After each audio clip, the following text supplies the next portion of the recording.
Hello there wrestling fans, this is a wrap-up video of the Raw from last night and from the TNA show moving back to Thursday. It's been a hot topic for a couple of days, and also for the upcoming TNA Sacrifice this Sunday on pay-per-view.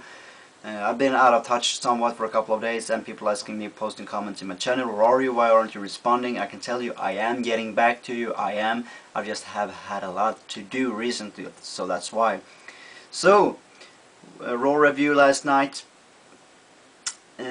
After not seeing, I have a lot of assignments and other stuff with school and you know what. So I haven't read anything. I didn't know we were going to see a new GM. Vickie Guerrero became the new GM. I thought it would be a good move because of her dynamics with Theodore all along that we've seen on SmackDown. It would be a very good dynamic between the shows, but apparently she resigned in a very informal way. I didn't hear what she said. It was kind of intangible. But Lawler said, did she say that she resigned? So apparently that's what she did. I know if that stands. We'll know that Monday next week.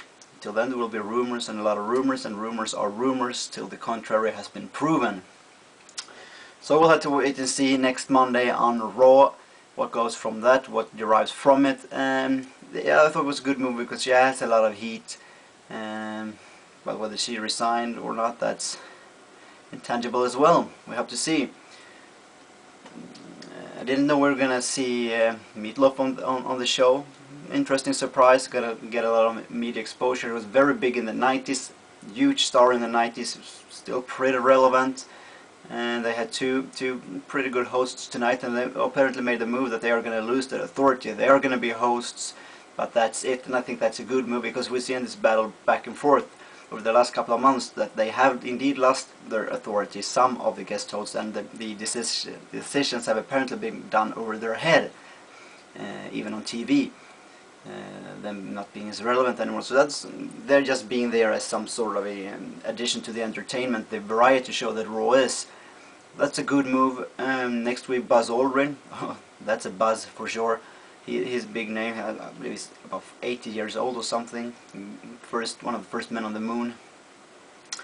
Also didn't know what kind of match we were going to see. Some people said loser leaves town, but that's apparently not it. It's going to be an I Quit match. Felt pretty apparent when he started talking, John Cena. So it was a lot of surprises for me tonight, and also he was going to team with Edge in the main event.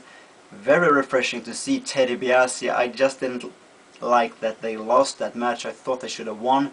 Would have made the choice of Teddy DiBiase seem bold and strong. Would have emphasized his character, and will also have made for the feud to carry on with Edge getting the upper hand this week and possibly Orton coming back next week.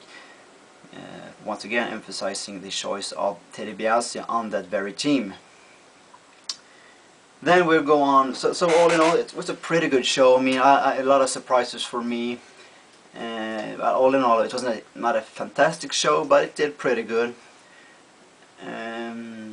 Moving in now to next week's commercial-free Raw. They're gonna have a lot of on-air commercial, of course, like Kentucky Fried Chicken. Last time he had his bowl of fried chicken on the commentator's booth the entire show.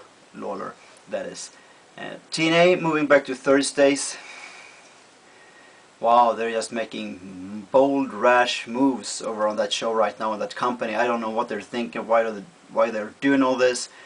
It doesn't seem very thought through. They're just rushing it all through. They're just hasty what they do, and this is not a good sign. And I also wonder what condition is Spike TV in, because it seems like TNA can do whatever move they want. Hey, we were gonna go live on Mondays. You've got it. Hey, we wanna move 1 hour earlier. You've got it. And now we're gonna go back to Thursday nights. You've got it. All this in less than a week, more or less. All these decisions.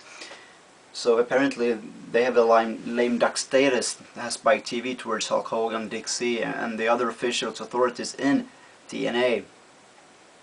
Don't quite understand that. Doesn't really build up for credibility for that channel. But be that as it may, that's just a side topic. These rash moves, making on RVD champ, that's a good move, but it was based on a rash decision, seeing as, wow, we got a poor rating, only 0.6. We gotta bring RVD in as champion the week after he won the title. The week where they were supposed to pull in the ratings for the title win, his celebration, and people were gonna tune in and say, wow, a new champion, what happened?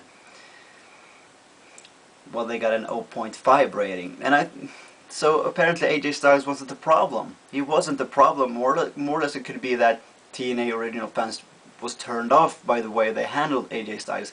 I don't see that as a big problem, but people out there are sensitive, and seeing that he had about 7-month reign with the TNA World Heavyweight title, people could see that as disrespectful to him, just removing the title from his waist as quick as they did. Still, I don't. So I'm not against the move. I'm not against RVD being champ or whatever.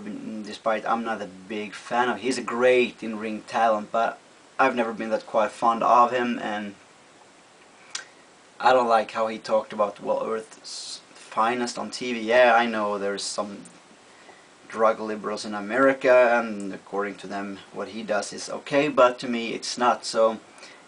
You can call me whatever, but to me it's a turn-off. Call me a loser, a nerd, or whatever, but to me it is a turn-off. But still, good move, champ, mainstream, yeah, but too rash. They made it over a too short amount of time. It was handled over 5 minutes. He's gonna be the champ, that's it, more or less. So, and this is the same thing. They don't let anything grow in. The feuds, they just move. What are the most significant feuds in TNA right now? There's so much going on. I barely remember what happened on the last Impact show. Continuity and Desmond Wolf RVD, yeah, that happened 3 minutes. And this ranking system, a new ranking system every week. This is just, that's not a rank, that's a poll, that's a vote. And if they're gonna treat it like this, this is the problem. No continuity. Nothing going on for a long time, just bum. And they had Raw Live, found out, oh, it's a bad decision, we're moving it back just after a couple of weeks. Why not try? You got a 1.5 rating on the show. AJ Styles used to pull in 1.2 ratings when he was champion late last year, early this year. So that's not the problem. Stop blaming the problem on someone else. Now I'm not saying Bischoff, Hogan have destroyed TNA, because they're a great businessman. But this accommodation, adaptation that's going on right now, they need to get into it, because I still feel that I enjoyed TNA more last year. It's absolutely more relevant right now with bigger names and all that, but I really like this main event Mafia, and I believe 2009 was perhaps one of the best years ever, so that's not really fair to compare to the best, but still. They are not letting it sink in, and to me that sends the signals that they do not believe in their own product. That's what it's telling me. Please tell me what it tells you, because if you have a 1.5 rating on a Monday, that means that works. So TNA Sacrifice pay-per-views, to me, seems just like a lot of thrown together matches. Desmond Wolf versus Abyss, Chelsea versus a Ring. I guess Wolf will win, to give him some credit due to what happened last week on Impact. Kazarian versus Douglas Williams. I really like Douglas Williams as he's booked right now. He's very solid, and I love his accent, and I love that he's more or less having the title as a hostage, and that's a good way to do it. I believe Kazarian will win, or if they want to play it off, Douglas Williams should win it back, and they should keep this going with him making the X Division mat-based, refusing, not being as conventional, following the conventions of the old X Division styles. But I say Kazarian wins. Matt Morgan and, as they say, TBA versus Inc. I would like to think that Inc. is going to win, but I hope they don't. So Matt Morgan, and that goes by heart. Matt Morgan, his new partner, is going to win. Mr. Anderson versus Jeff Hardy. Hope Mr. Anderson wins. Rob Van Dam versus AJ Styles. Rob Van Dam retains. Sting versus Jeff Jarrett. They have a fondness for booking the faces over the heels most of the times, so I say Jeff Jarrett. And last but not least, check out Wrestling Latest. This guy, he's a young guy. He might be a fortunate son, I don't know. He has a competition going on in his channel. You can check the link in the box right there. Wrestling Latest, a young gun as I said, but he has a lot of potential. He's really good, he's interesting, he's smart. Check him out, and he has a competition going. For more info, go to his channel. Thank you for watching, and have a nice day.